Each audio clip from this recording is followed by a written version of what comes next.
Johnson here from NFL Red Zone. I hope you're checking out 1 hour of 5 Yard Rush, one of the best podcasts on NFL football in the UK.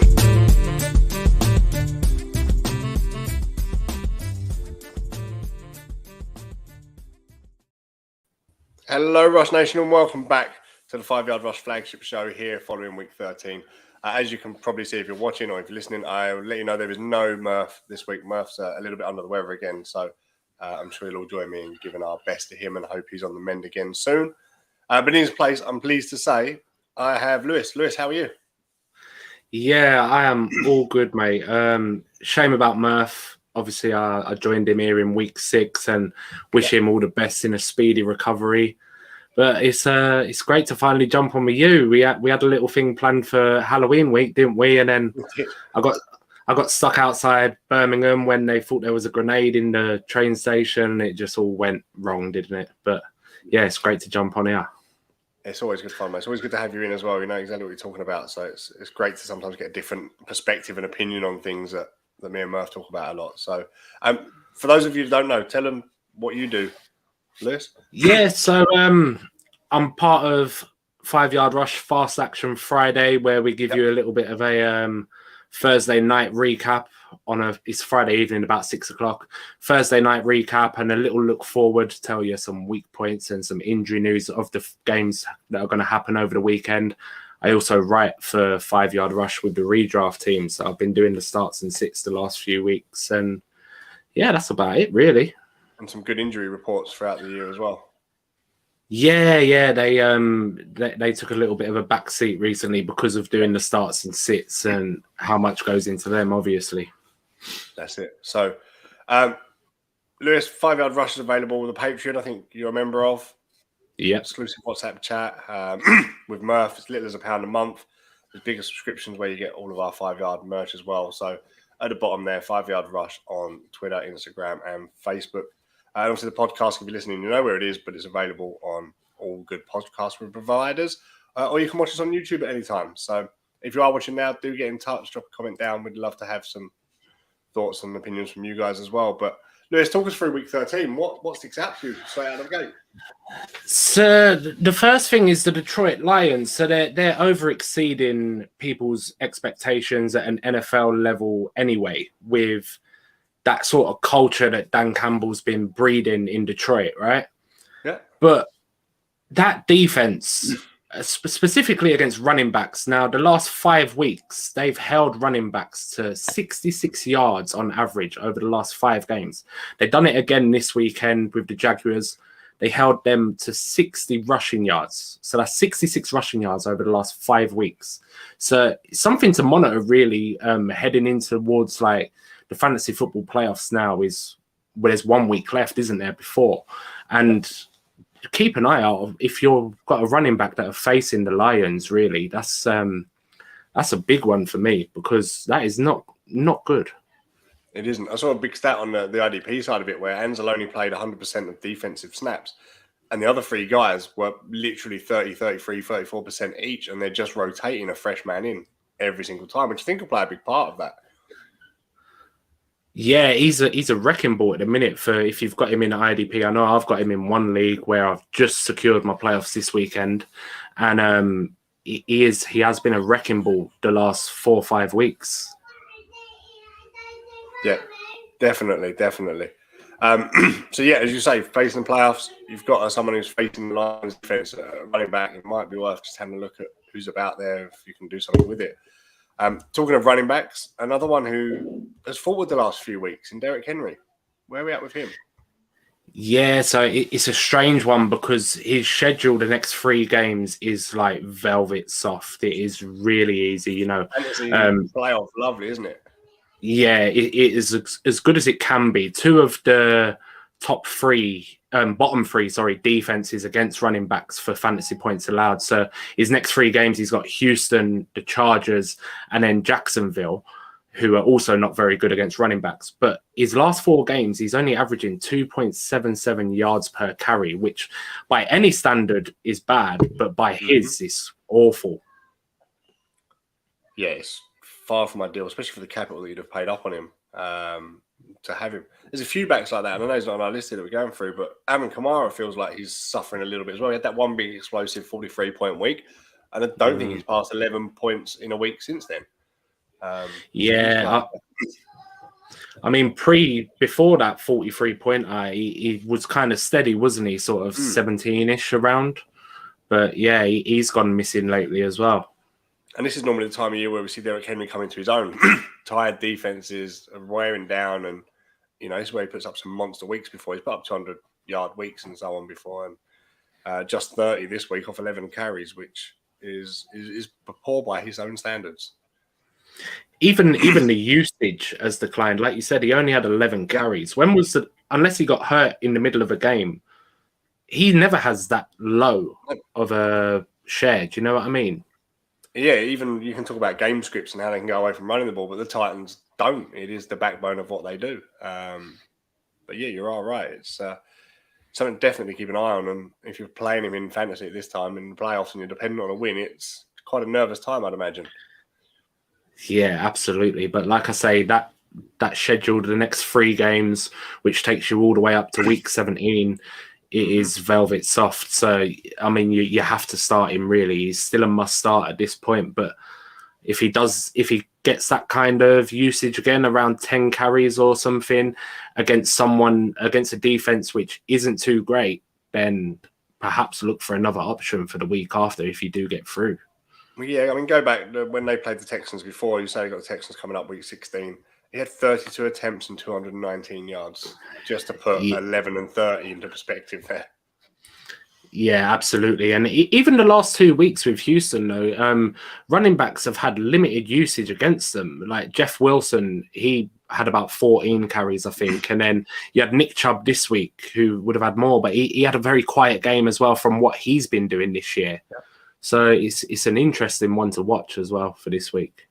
It is. So we'll stick with the running back theme for now. And one young guy that's starting to really carve himself out a role. We saw him on Thursday night. Is Buffalo's James Cook?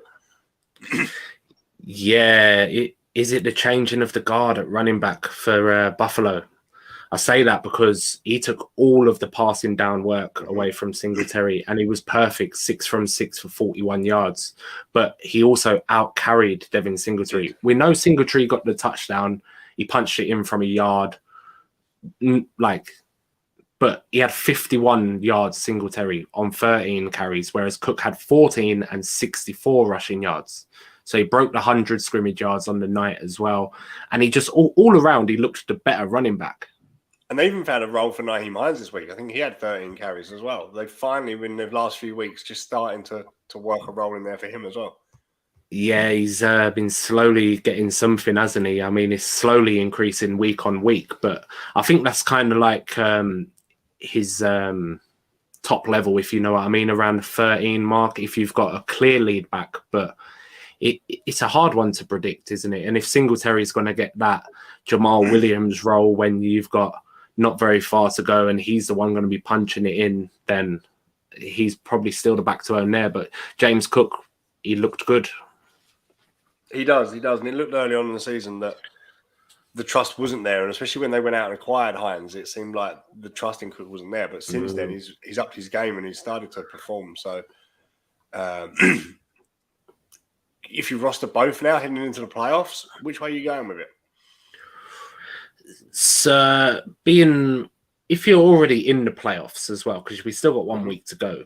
Yep. If you need someone that's gonna get your points this week to get you in, I'd probably try and play safe maybe and go with Singletary. If you need that, that double figure out in 10 points, 11 points, I think Singletary can get you that. We seen it the other week with Washington where Brian Robinson come off of a monster amount of carries against the Eagles, 26 carries. And then the week after, Gibson had nearly 20 carries. But then, we'll get back onto them in a bit. But could it be similar now where James Cook has a down week in week 14, but then picks it up again afterwards? We don't know.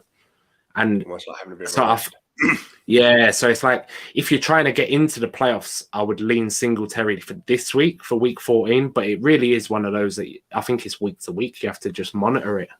I think it's a bit like me and Murph spoke about last week. When you're looking at your lineup and you're looking at projections are hit and miss. We get that. But if you're ballpark okay and you're going to be competitive in the game, you probably take Singletary because of the chance for a touchdown and the score you can get there.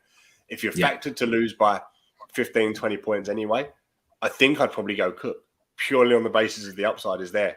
If he's getting that extra work, he's getting in the minute, he's being more productive with the work he's got.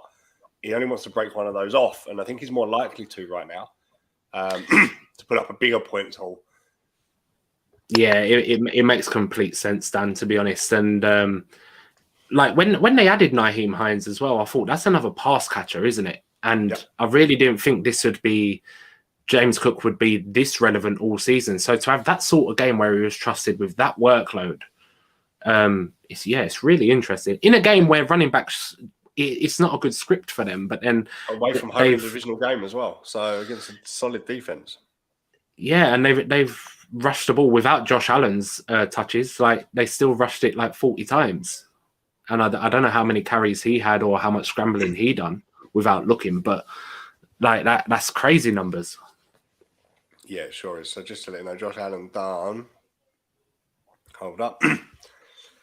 8 for 20 yards, which isn't a great deal by Josh Allen standards. So even in there, maybe with 3 now feasible backs, might be starting to look to protect him and use him more in the playoffs now and just do enough to get through the game. So you might see a slight regression over the next week or two from Josh Allen on that side of it until they unleash him, I guess, to the other side. Yeah, it's a good job he can get it done with his arm, isn't it? It is, right? We'll run with running backs. We're on them.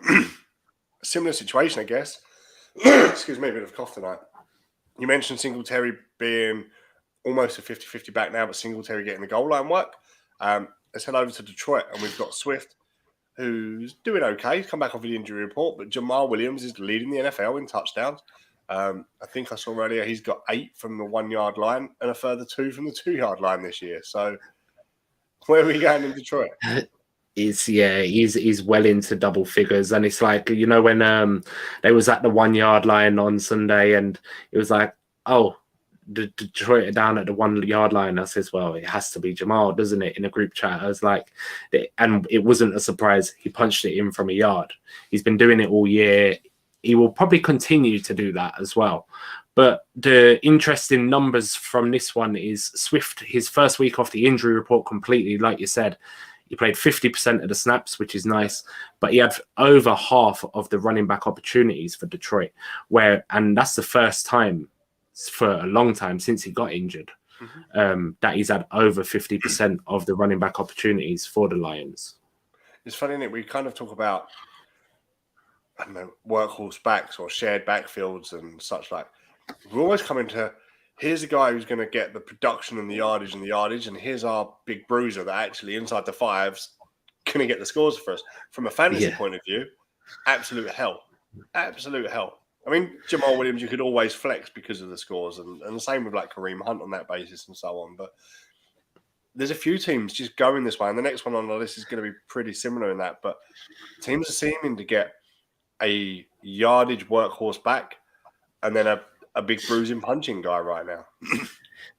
There's a lot of teams adopting that sort of thing this year where they are doing exactly that. They got their lead back, and then they got their guy that's just going to drive it home. And if you think from keeping your running backs healthy perspective, from an NFL perspective, it makes a lot of sense, a hell of a lot of sense.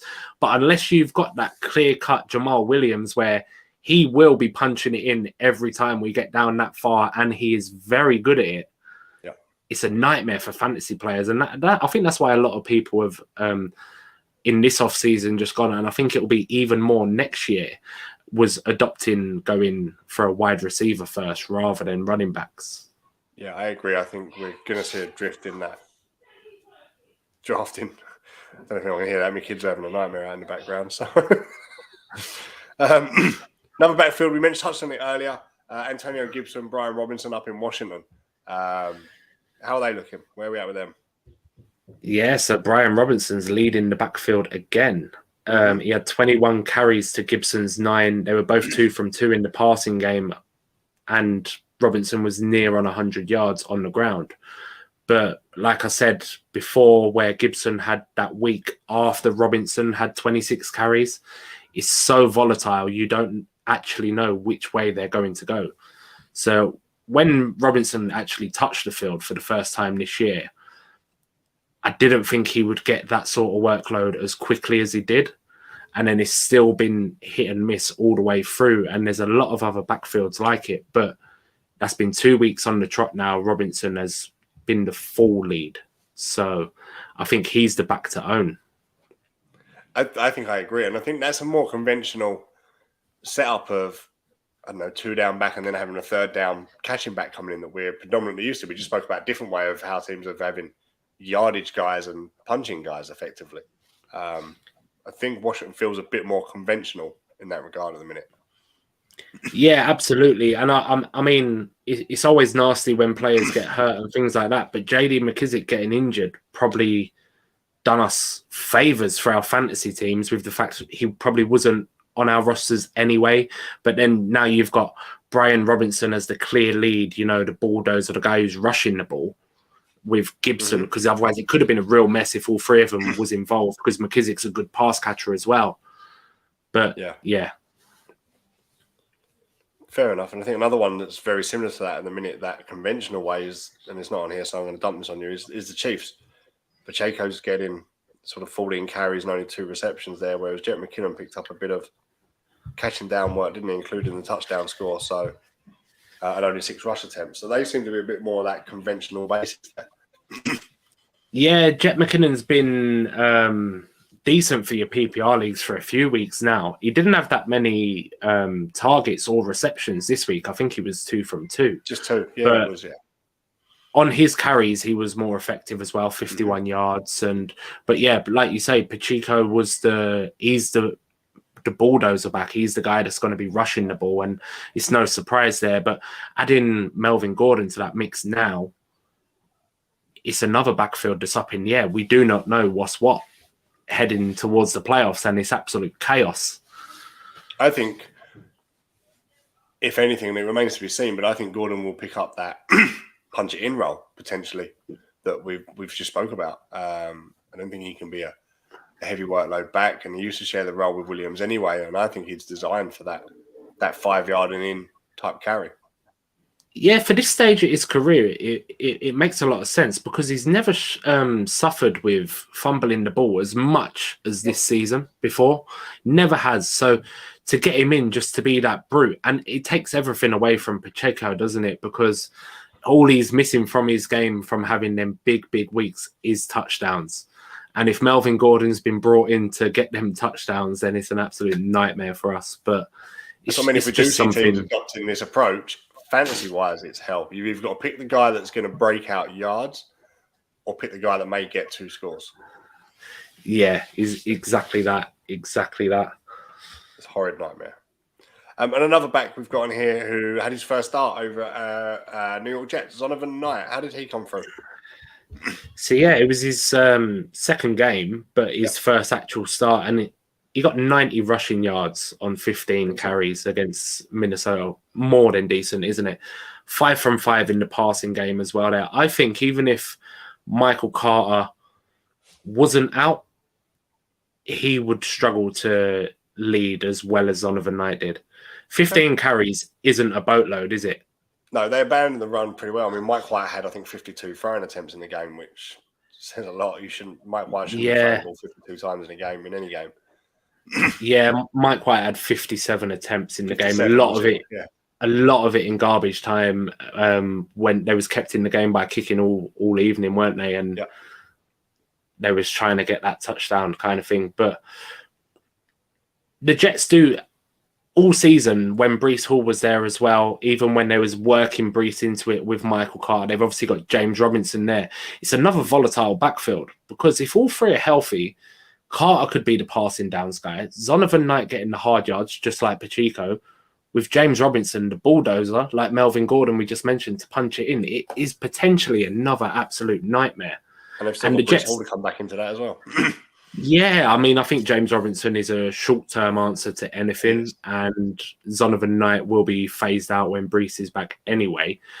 But for this season, it's potentially another absolute nightmare where you don't know what's going on. But he did look good because Carter can do the passing work as well, but he very much shared that with Brees. It was a shared backfield the whole season anyway. So I don't really think either takes value away from the other one, except for the fact of James Robinson there as that kind of see-it-home guy. Kind of surprised by Robinson because he went there after Hall went down. Then Carter goes out, and you expect Robinson to step up. And last week he was a healthy scratch. This week he had just 4 attempts for 10 yards. This is a guy that, I don't know, what was it, 10 weeks ago, week 1, 2, and 3, he was having over 20 carries and over 100 yards from scrimmaging games for the Jags. Yet he can't seem to find a role at the minute in New York.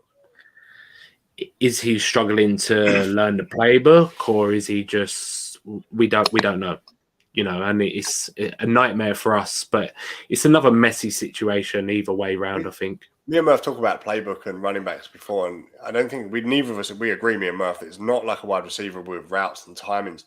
It's a case of, I'm going to give you the ball, run behind that guy as hard as you can, other than the odd bits of pass protection and stuff.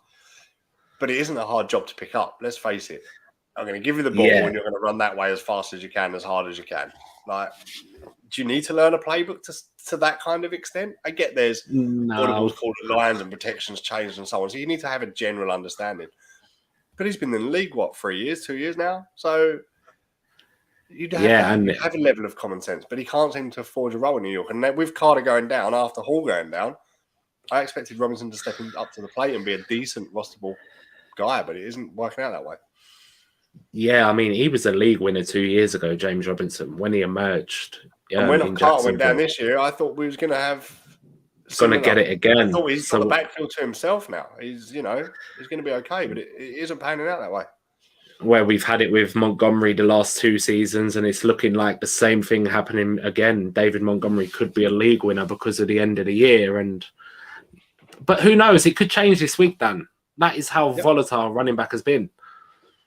It is. When we started out early on looking at guys like Henry and Kamara that aren't delivering on their draft capital, and here we are looking at people like Zonovan Knight putting up 90 yards in a game, and Jamal Williams is the leading touchdown scorer. It's absurd. It is absurd. I'm going to throw you out a little bit now because you've done our lovely show notes here, and you've listed a few things we want to talk about. We've covered off running backs. You then chucked a couple of players in, and then you've gone back to a running back. So I'm going to jump down a page a few bits and finish this running back off in one hit, if that's all right with you. Go for it. Over in Houston, we had a bit of a bounce back from Dameon Pierce. Yeah, it was a mini bounce back, wasn't it? But his usage was there again. He had 18 carries this week as opposed to 10 and 4. 95 scrimmage yards. It's good news for everybody that rosters Dameon Pierce because it was a little bit of a 2-week blip, but he was still playing a lot of the snaps even over those 2 weeks. And he was actually seeing increased passing work, which he didn't put to good use, getting yards and things like that. So it was an absolute nightmare, but over 4 yards per carry this weekend, 3 from 3 in the passing game again as well.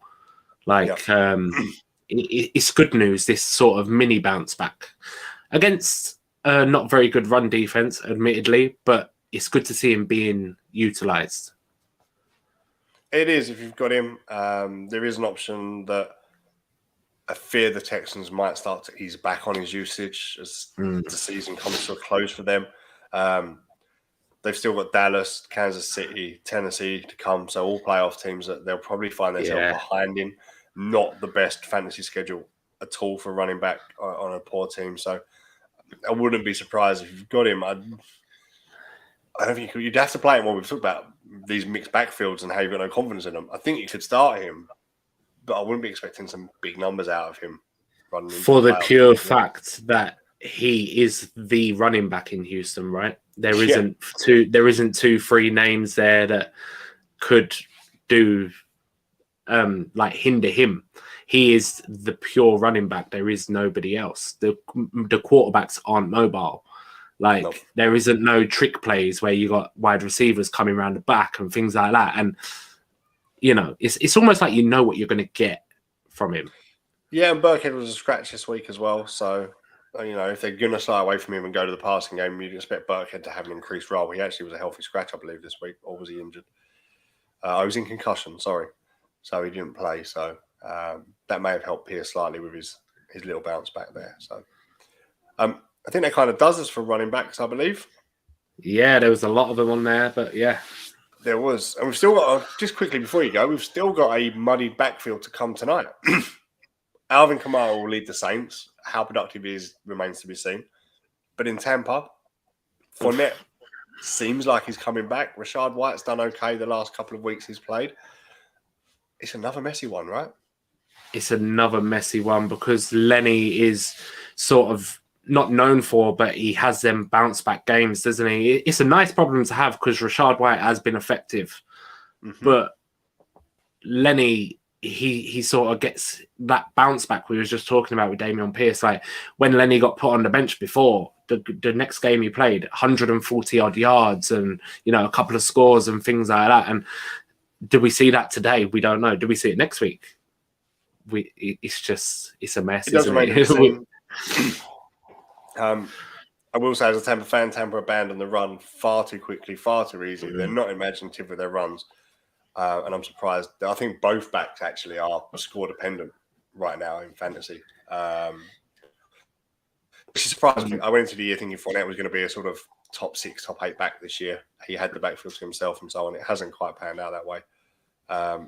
He's struggling. He's top 15. I guess it's rosterable. But now Rashad White's made a bit of inroads into his production. I don't find either of them with any real confidence right now, which is not good heading into the playoffs when you bank them on these guys. No, they're probably either of them, if you have them, are probably a flex play at best until we see otherwise. But yeah, I completely agree with you. Awesome. And if you're starting Mike Evans tonight, anybody, he's going to get ejected. Mike Evans, Marshawn Lattimore, happened earlier, happened last year, happened the year before. So if anybody's waiting on a Monday miracle and it's Mike Evans, sorry already. Yeah, I'm going to put my hand up because I'm waiting on Brady and Mike Evans for 35 points in the Warrior Bowl.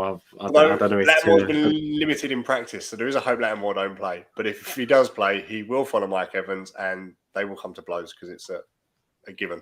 Does that make him worse? If Lattimore's not feeling 100%, is he going to try to get in Evans' head even more? Like he'll use whatever he can to his advantage, I guess. And yeah, absolutely. I don't think any team without Mike Evans on the pitch is a worse team. So if the Saints can do that, then they're going to be all the better for it, right? So yeah. Anyway, we digress slightly. You've put down here a quarterback, and I've seen a lot of this today. You put down Jalen Hurts, but the words next to it are what caught my eye because I have seen a lot of this today. You wrote MVP candidate. Yeah, absolutely. You think 12 months ago you'd be sat here writing that? No, definitely not. And I was with everyone else that was sort of saying like, yeah, he's good. He's very good, especially for fantasy football and things like that. But like, he showed us this weekend he can do it through the air. He won the game through the air. You have to throw to beat the Titans, right? He just done that. 29 of 39, so he completed 29 passes. Great anyway. 380 passing yards and 3 passing touchdowns. Yeah. He did not run the ball yesterday. 5 carries he had. They was all scrambles. He got a few yards, right? It solidifies him as a top fantasy quarterback anyway because of that rushing upside. But we know he can do it through the air if he has to. In turn, AJ Brown had an absolute monster revenge game against the Titans as well.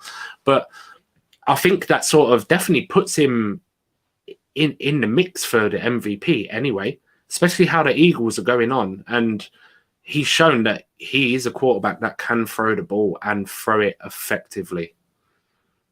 Yeah, he is. We've seen a lot of QBs over recent years get a lead wide receiver and become immeasurably better. Josh Allen when Diggs came in, for instance, Tua this year with Tyreek Hill, and Jalen Hurts with AJ Brown. It isn't a surprise, I don't think, that if you give talented people talent around them, it makes everybody better. And I think that's just a clear case of what we're seeing there. Yeah, I mean, I really like Jalen Hurts in the whole pre-draft process anyway, and I thought he would go on to get a career in the NFL because of how intelligent he was and with that dual threat ability as well, which is fantastic for fantasy football. But it's great to see him doing so well with the Eagles this year. And like you say, AJ Brown. But the one thing with all three of those guys you mentioned, so Josh Allen got Diggs. He now has Gabe Davis as a legit number 2. He's better for being a number 2 receiver as well. It's the same with the Eagles with Devonta Smith. He's better this year as a number 2 on his own team. And the same with Waddle, of course, getting Tyreek there. And it's amazing for us. All of those situations are amazing for us. Yeah, agreed. Totally agree. I'm close to agreeing with you on Jalen Hurts is certainly at the minute in the conversation for MVP candidate. I think there's a couple there. I think Mahomes is going to be at the top of the list again. I think Joe Burrow's working his way near the list. Yeah. I had Lamar penned quite early in the season near there. I think that's fading slightly. But other than that, there's not many standouts up there at the minute for me, other than perhaps those 3. Yeah, I mean, Josh Allen's always going to be in the conversation if Buffalo go deep as well, which is expected again. But yeah, Burrow's having a nice year. Mahomes is doing Mahomes stuff even without Tyreek there. And but Jalen Hurts has definitely thrown his name in the hat without a doubt, especially after this performance. Yeah. And another quarterback we saw take the field for the first time in, I think it was about 560 odd days. Deshaun Watson, a lot of hype. A lot of people in leagues I'm in said, my team's just got immeasurably better. Deshaun Watson's back. It didn't surprise me that it didn't quite transpire that way week 1 after 2 years sitting on the sideline. What about yourself? Yeah, so I done a show with Gibbo on Thursday, actually. It's the Fantasy Nut show. And we touched on Deshaun Watson with he ain't been on the field so long and everything, regardless of any situations he's in. But it would be the same if it was Jacoby Brissett. That game was going to be so run heavy with both having such a bad run defense. But he was awful. Even what he did attempt, he was not good. Brissett would have been better. And I agree. You cannot start Deshaun Watson, and this is what I said on Thursday as well, until we see the Deshaun Watson we've seen previously. I don't think you can start Deshaun Watson until week 1 next year, personally. I don't think that comes back, that time, that rhythm, that natural ability. I don't think he's going to work that back in enough time to be... We've got super flex. We're talking about the injuries and what's happening at the minute, and we'll get onto injuries in a little while, but you may need to. And I think come week 16, week 15, I think you might get a reasonable production from him. I'm not loading him into a 1 QB league at all till next year. I'm not bothered. No, so I have to start him week 14 with Aaron Rodgers being on the bye. Okay. And to be honest, I'm going to go and look at the waiver wire and see if there's any drags left there, because off that production, he has 57 throwing attempts. Exactly. It's Joe Flacco 2.0, isn't it? When he started the season for the Jets, he was just lobbing it all the time. And fantastic for us. But yeah. It is. So Deshaun Watson, 131 yards, 12-22, an interception. It's to be expected. I mean, it was the Texans. The defense, I think, scored 3 touchdowns for them. Or defense, special teams. Like, it was one of the weirdest. I think they put up 27 points and the offense hadn't scored an offensive touchdown in the game, either team, I think, at one stage. It was really bizarre. I'd have been intrigued to see how it would have played out if they'd gone behind early, if their defense hadn't stepped up. If they'd have gone behind in that game and those struggles were still there with Watson, knowing that they had relative success with Brissett throughout the first sort of 10, 12 weeks of the season, if they'd have changed it or whether they'd have rolled with it still. Jacoby Brissett was a competent backup anyway, and whenever called upon, he could do a job. But he's played 11 weeks of the NFL season, obviously because they had the bye week and what else, to a decent standard. And I think they would have been more than happy to have to plug him in, especially because he's been playing. And I'm actually a little bit surprised thinking back on it that they didn't start Brissett anyway. Ease Deshaun back into it, but I think the investment there, but I think he got away with it because of the defense, which meant they could keep rolling him. If they'd have been behind early third quarter, mid third quarter later on, would they have made that change and said, "Did you go win us the game and we'll worry about the rest later?" I think they had to start Watson, the marquee name that they brought in and paid whatever they did for him, whether you agree with it or not. And Brissett knew that as well, to be fair. But I would have been intrigued to see if they'd have fallen behind, whether they would have just made that switch or not. And it could be seen. upcoming games, if it doesn't improve, if it doesn't get better next week, they may be faced with a situation that they don't want to face. Because if you start It's almost set against, it's almost like when you draft a rookie QB and you let him sit. Like if you're out of the playoffs and you're definitely not making it, you start giving him the starts towards the end, and that's almost what it's like with Deshaun, because they know they're not winning a championship this year, so they're going to give him the game time. Watson's just got a 6-month preseason. He's going to have game reps now. He's going to have training camps. He's going to have preseason. All of this for me is to week 1, which is why I wouldn't be looking at playing him anywhere until week 1 next year. Week 1 next year, I think we'll probably see a bit more of the Deshaun Jackson we know and are used to. But for now, I think he's got to build game time fitness, readings, timings, that knowledge back up. Football's an ever-evolving, changing game. We talk about play callers, Shanahan and Sean McVay and people like that, and it's the same defensively. Things change. They weren't what they were 2 years ago. And I know you can sit and watch and study video as much as you want, but when you're stood there and you're looking at the defense on the field, you need to read that and you need to make a snap call and you need to trust your judgment. And I don't think that comes back instantly. I think that's what these are going to give him. Here's a one for you then. What sort of ADP do you see Deshaun going next year in a 1 QB league? I have him going probably about round 8-ish. Because it's a really interesting one, I think, isn't it? Like if we don't He'll go see behind all of Mahomes, Allen, Hurts now, Tua, probably Tua potentially, but I think he comes in ahead of the Rodgers, Cousins, conversation, Mariota and Carr conversation. I think he falls in that middle bit. So he's not I'm going to pay up and get a good guy, and he's not hey, I can hang on to the end and pick up any one of these because their production is going to be pretty similar. I think he'll just fall in that middle echelon somewhere. He will be a Tua Derek Carr this year because a lot of people, myself included, was high on Derek Carr. So he sort of went before that next band, didn't he? And I like that actually. I think that's all based on the potential. If the Deshaun Watson that we have experienced before comes back, then it makes a lot of sense. But that was good considering that. Oh, I didn't mean to, but I put you on the spot there. And that was really good. I'm going to put you on the spot again now. Well, I'm not going to put you on the spot again now because Stacey's listening. Stacey's come back while we're on the Browns. Stacey wants to know what we did with Nick Chubb. And I don't know if you listened earlier on, Stacey, we talked about how backs are changing in backfield. So we're regressing a little bit of the show. But James, Lewis, so what we're doing with Nick Chubb? Oh, he's still a must start, isn't he? The rest of the year, I think Stacey's having a little wind up with us there, maybe. But unless he meant Bradley Chubb, but this ain't the IDP show, so I mean, but yeah, Nick Chubb going scoreless against the Texans is surprising to say the least, I think. But the bookies had it off because he was in a lot of the multiples, the special bets that the bookies put out. So that didn't pan out at all for us.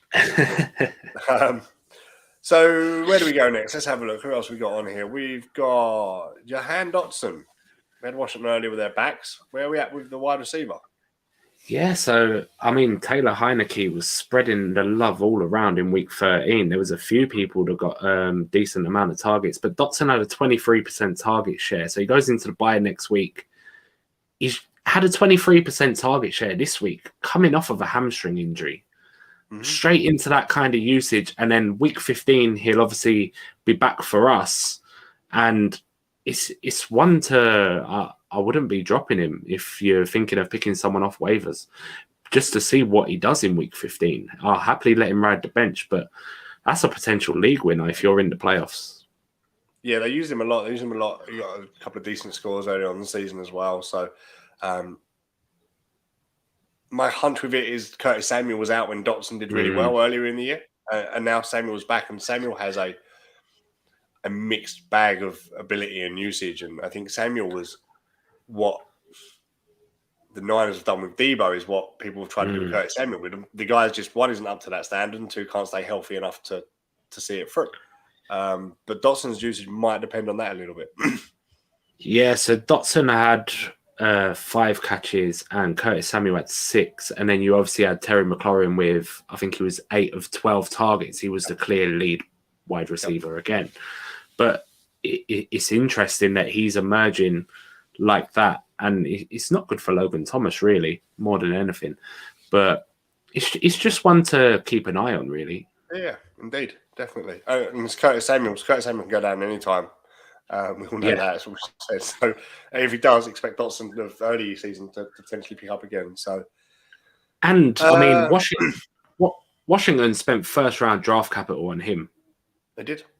Yeah. They were happy to move down a few spaces, miss out on Chris Olave, and to get Jahan Dotson. There's a reason they've done that. Yeah, indeed. Just go to the Ravens. Mark Andrews, you've got on here. And you've took a benefit from Lamar missing time, which I believe he did last year. When Tyler Huntley come in, Mark Andrews had some great production. Yeah, it's horrible to say, isn't it? Because it's an injury and, Lamar's a key figure in fantasy football anyway. But Lamar hasn't been firing since the first couple of weeks of the seasons anyway. And Mark Andrews last year had more targets, receptions, yards, touchdowns, fantasy points per game with Huntley than he did with Lamar. By a fair whack as well, Dan. So targets, he was 9.86 per game with Huntley compared to 8.4. Receptions, 7.29 to 5.6. Yards, 13 more yards nearly per game. And touchdowns was a bit closer. Arguably worse now than it was last year as well. So that leans on Andrews a bit more anyway. Exactly. And it was over 3 PPR points more per game with Huntley than he was with Lamar. So it could reap rewards, actually, having Huntley in if you're a Mark Andrews sort of shareholder. On that note, Adam Schefter has just tweeted 3 minutes ago, John Harbaugh told reporters Lamar Jackson will be week to week with his knee injury this week being less likely. So it looks like he's definitely going to miss some time. Yeah, I think the Ravens know that Huntley can sort of get them in the playoffs from the position they're in and hopefully having Lamar back for then, I'd imagine. So for the rest of the fantasy season, for the fantasy playoffs, Mark Andrews is going to be very nice. Yeah. We're literally looking at heading into fantasy playoffs, and we have it every year, so I don't know, I'm surprised with Brock Purdy, Mike White, Tyler Huntley all starting in your Superflex spots. What a crazy Bryce Perkins. Yeah, I started Dario Gumbawali in a championship game last year because the running back was such a mess. So we're getting that way again this year. Please don't let it happen. It's crazy. It's stuff you can't prepare for. It's absurd, right? It's absurd. Another guy that went down and some of the benefits. So over in Denver, Jerry Jeudy comes back, just starts working himself back into the game, and Cortland Sutton promptly exits. It's just not going right, is it? When things ain't going right. Everyone and their mother, I think, was invested in this Denver team this year for the skill position players anyway, getting Russ in and things like that. But Jerry Jeudy, I always thought, and it was a big conversation, and it was always sort of 50-50 regardless, that Jeudy was going to be the number one, Sutton as the 2. Other people would say Sutton 1, Jeudy 2. Jeudy was easy. You had Sutton as 1. See, that's what I mean. And it differs person to person. But Jeudy was eased back in this week. He only played 37% of the snaps anyway. So that would have been regardless of whether Sutton went down or not. But he was routes ran 43%. It's not great. But then he was targeted on 36% of those routes, which is very good. That is wide receiver 1 numbers. 20% target share for the team. They just need to get Russell Wilson going. Cortland Sutton himself has been having a little bit of a mare. 1 touchdown on the year and things like that. But it's just Denver, isn't it? I'd say the big winner for me to come out of that situation, I mean, Jeudy will be healthy again. Hopefully Sutton's isn't too long. But Greg Dulcich this week, 8 targets, 6 receptions for 85 yards. His biggest game, his biggest game by far. Certainly look like he can deliver as a little target there. So a little bit of glimmering light, I guess, for the Broncos in that regard. So we says he was a tight end one rest of the season anyway after his London game, right? Yeah. And because I think he had around 80 yards then, did he? But he had 87. Yeah, it hasn't panned out that way since though. He's been tight end 38, 17, 44, and then back to tight end 3. Since then he hasn't topped 40 yards, and he hasn't been getting as much targets and things like that. So it's a strange one. Now again, fire up Dolcic, and then it's all going to go bad again if we say that. Tight end is just a minefield anyway, right? It's pick a guy from any guy. Go from there. So, I mean, we've touched on a few of these as we've been through the show, but we've got I hate the phrase, but Armageddon again coming up week 14. A lot of teams now are in playoff mode now. You're winning in, you're losing out, must-win football. You've got 6 teams on a bye, and you've probably 2 handfuls of starting players going down injured. Do you want to run us through a little bit of what injuries we've come into? Yeah, so obviously we've spoke about Lamar Jackson with that knee injury, but Huntley did average over 17 points per game last season in his absence, which is very good. Niners, they're down to their 3rd string quarterback. Jimmy G, with that foot injury, missed the rest of the game. They got the Buccaneers week 14. Brock Purdy, I feel sorry for him, honestly, if he has to start that one. Yeah, but they've just got to give the ball to Christian McCaffrey, right? I could do the job at San Francisco, I think, to be honest with you. Yeah, that's what I was saying. I could have played QB for the Browns this week. Just give it to Nick Chubb, right? Yeah. But Tua, ankle injury, it's one to keep an eye on this because he was on the injury report last week with an ankle injury. Yeah. So, and then obviously Kenneth Walker, we touched on, exited in the 2nd quarter with an ankle injury. Mm-hmm. Aaron Jones, shin injury, played through the 2nd quarter, but he only had 2 snaps in the second half. Yeah. And then Treylon Burks, he's into the concussion protocol. Did he get that concussion as he scored a touchdown? Yes. It was a fantastic catch. It was a hit, as he called it. How he held the ball, I don't know, but yeah, he went off from that moment. Mental. Same as on Thursday night with Mayers, wasn't it, where he didn't catch it, but Damar Hamlin knocked him into the middle of next week, it looked like. Yeah. Chase Claypool just kind of finding his feet a little bit. They're on the bye this week anyway, so he might be all right for week 15. And then Jalen Waddle, who I believe played through a bit of a leg injury, and that's just a few of the injuries. Obviously, we mentioned Cortland Sutton as well, and nightmare. It is. And I told you off air, so I just for everyone in, I have one lineup where I lost Cooper Kupp a few weeks ago, and I'm top of this league and comfortably in charge. This week alone, starting, I've lost Lamar Jackson, Aaron Jones, Jalen Waddle, Ken Walker, and Treylon Burks. So my playoff hopes are well and truly out the window on that at the minute, unless some of these guys turn it around very quickly. So with that in mind, and in my situation, Lewis, waiver ads. Where am I going? Who should I be looking at? If you need a quarterback, as I mentioned, Tyler Huntley, over 17 points per game last season in Lamar's absence. Anytime Lamar misses, Tyler Huntley is a decent option at quarterback. Zonovan Knight, we mentioned earlier in the show. So he had 5 from 5 this week, 90 rushing yards as well. He will be a decent flex play, I think, from here on out. James Cook is the big one for me, especially with running backs. If you need someone to plug and play, with the usage he had, he looked a much better back than Devin Singletary this week. And he's the reason dynasty players spent a 1st-round pick, right?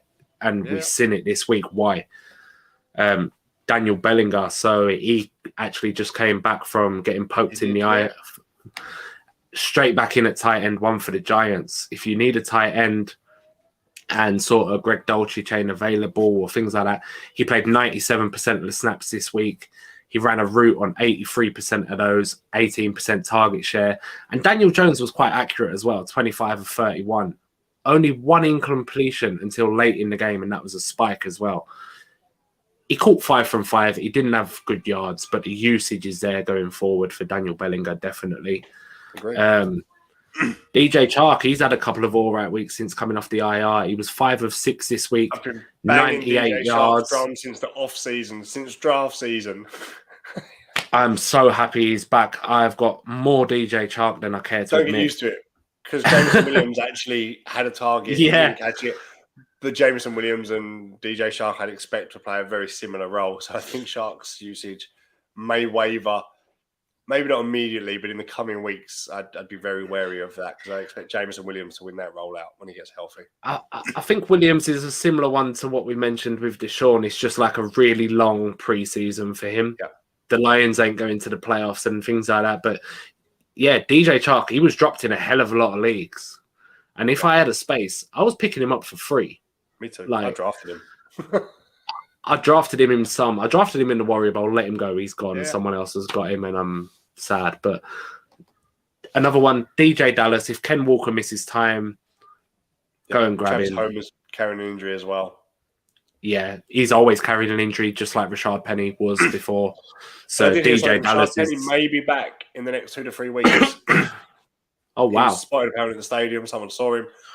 He's hoping to be back before the playoffs. A couple of regular season games before heading into the playoffs. So again, me and Murph spoke last week about the strategy of now trying to think ahead and look at who's about that could win you a game down the line.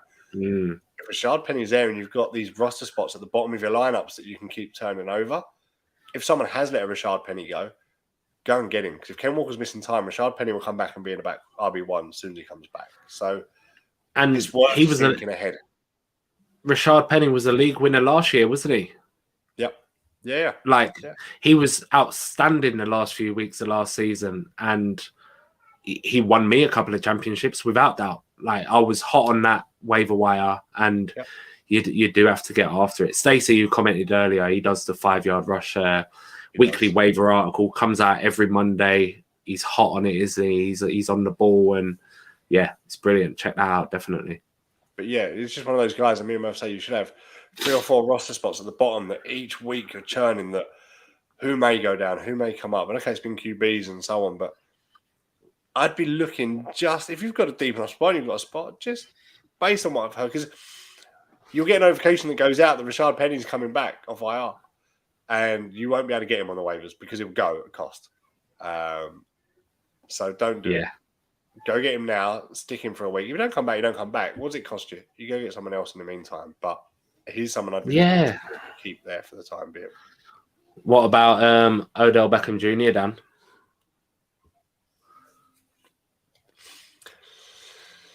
In redraft, I'm probably not on board with it.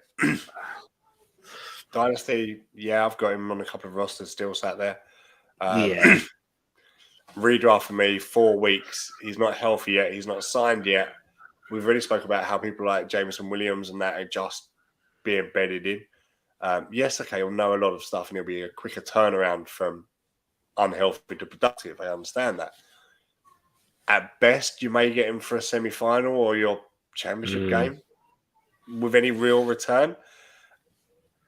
Is there that many people out there that you can't go and get that you can have a safer floor with? And again, if he's back and he's available in a semi-final and you're due to lose it by 20, get him and plug him in because he could turn around 20 points. Yeah. If you get it to the matchup and you're a 5-point swing either way, I'm taking the guy with a safe floor all day long because I feel Odell could come back and he could put up 22 points. He could put up 4 as well, especially when we don't know where he's going. Yeah, absolutely. I says it about Jameson Williams for this week. You know, he's going to be limited and stuff like that. But if he goes out there and catches a couple of touchdowns, I know he only had the one target in the end and we've seen what happened. If you're projected to lose a matchup, plug him in. And there's lots of people like that anyway, isn't there? But there is. I'm looking forward to Jameson Williams, though. He was my top-rated wide receiver coming out of the draft. So I'm looking forward to see how that plays out and get him healthy again on a decent offense there. He's up against your Vikings next, I believe, who've got a dreadful secondary, so he could be all right.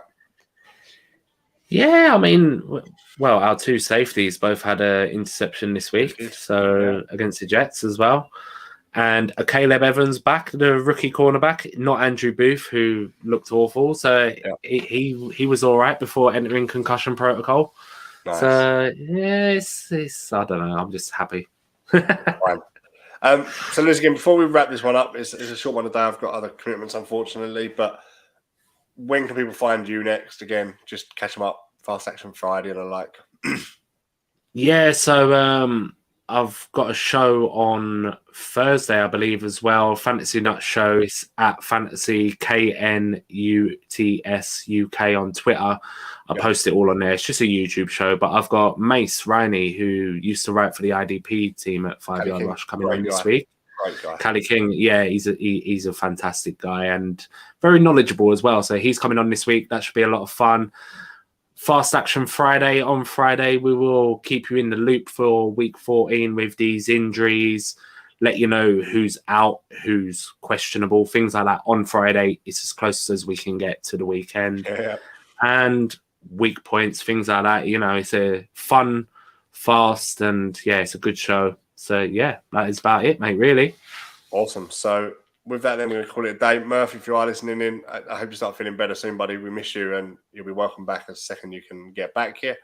And I've got a good friend, Jamie, whose wife is giving birth like any second now. So I'm just going to say best of luck to those guys as well, because I know he does listen. Many of you will know him. Other than that, Lewis, thank you for your time. Thanks for joining me. Guys, thanks for listening in. And until next week, I guess we feel like I'm still in Murph's line here. Keep rushing.